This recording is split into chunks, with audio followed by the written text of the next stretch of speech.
Okay, we have Leslie Woodris with us this morning. Leslie, good morning. How are you? Good morning. I'm doing well. How about yourself?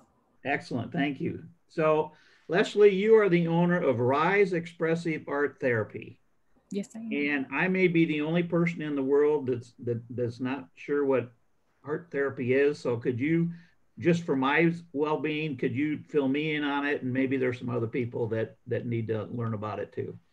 Sure can. So, art therapy is a mental health field that utilizes art in the process of expressing our thoughts and our feelings. I don't know about you, but a lot of times I have a difficult time expressing verbally what's going on, especially when I'm stressed out or overwhelmed. And so, art can be a very helpful way to express those things without having to have the words to state them. Okay. Mhm. Interesting, very interesting. So, how long have you had your business up and going? I have been up and going for not very long. Honestly, I've been open for since November of this past year. Okay, okay, Mhm. all right. So, who would be a target market for you? Who would be a person that if that should reach out to you to have conversations or to get to know you or to use your services? I'm currently working with children up to adults. So anyone, honestly, I think could benefit from therapy and from art therapy. Now, I know that some people are a little nervous about making art. So, right, you're like, oh, yeah, that's me. So, if you're nervous about making art, I am also trained as a regular traditional therapist as well. So, I never force any of my clients to do art therapy if they're not comfortable. But honestly, I think we all could benefit from a little extra help. Oh, excellent, very good. So, you got in a little bit there towards the end of the COVID last year.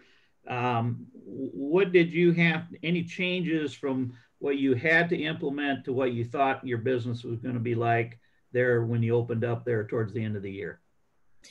Yes, a lot more teletherapy services, a lot more time on the computer, the extra blue glare glasses for sure.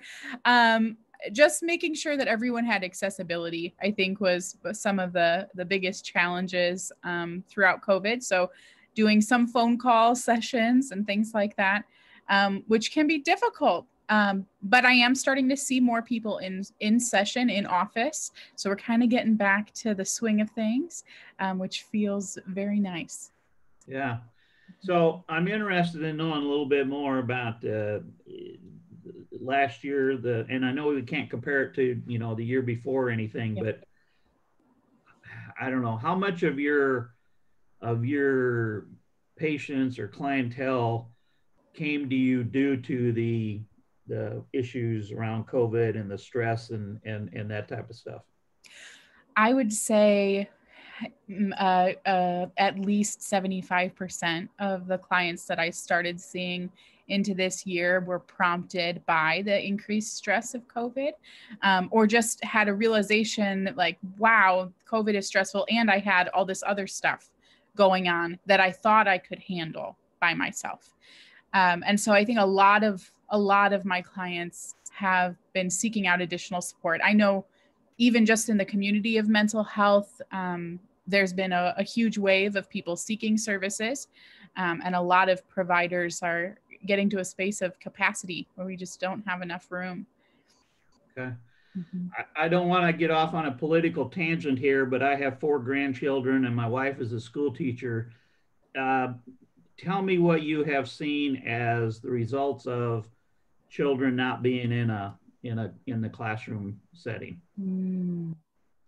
It has been very stressful for a lot of the kids that I'm working with. Um, Having a lot of distractions, right? A lot of accessibility to other things they would not have access to in the classroom. And it's been challenging for parents as well, trying to navigate work, families, and be a teacher now. And I think it's given a lot of families a new perspective on the job that teachers do, and just the amount of work that has to be done. And I know that a lot of my kids that I'm working with presently have been really struggling academically this year, just to try and find that balance. It's been a big struggle doing online school. So my grandchildren are from 5 to 16. What are some things I should be noticing, be paying attention to see if they are having some challenges or some extra stress in their lives, or feeling overwhelmed, where I would want to call you up? What are some things I should be looking for with them? Yes, I'd say keep an eye out on any mood changes, right? If they're acting a little different than they were before, maybe they're more anxious, or they're more isolated, or they're more angry. That could be a sign that they're going through some difficult times right now. And that's kind of the way that they're expressing it. If their grades are having a tough go, which I think a lot of families can relate to that right now, having extra support could be really helpful in seeking out services. I think additionally, and this is a case for many of the kids that I'm starting to see now, are having a lot of anxiety just leaving the home, right? A lot of anxiety talking to people again, or going out and meeting people again, is bringing up a lot of fear. So if you're noticing that in your grandkids or any other kids in your life, I'd say definitely seek out support. Okay. Well, good to know. I just think it's been crazy on everybody, and sometimes the younger people don't know how to express, or don't say, hey, I'm really struggling with this, or I'm challenged, or whatever. So I think as adults, we have to kind of keep our eyes and ears open a little bit. So good information, good stuff to know. Thank you. How does someone reach out to you? How do they find you if they think they want to have a conversation with you and learn more about your business? They could reach me by phone at 515-553-8811, or by email at rise.expressivearttherapy@gmail.com. Okay, very good. Thank you. So one last question, then I'll let you go. Give an example, or tell people what inspires you. I would have to say my inspiration really comes from being able to see someone through their journey, right? I really, that's the reason I got into therapy to begin with, to be able to help people. And so to be able to walk alongside people as they discover, right, what was in their way, right, was blocking their path, and being able to help them see how to walk around. I'm a strong advocate that I'm just walking next to you, right? Ultimately, it's your path, it's your story, it's your life. And I've got some book knowledge to help you along, but you are the expert on your life. So it's a real joy to see people get that sense of pride and ownership and acknowledging their own personal strengths throughout the work that we do together.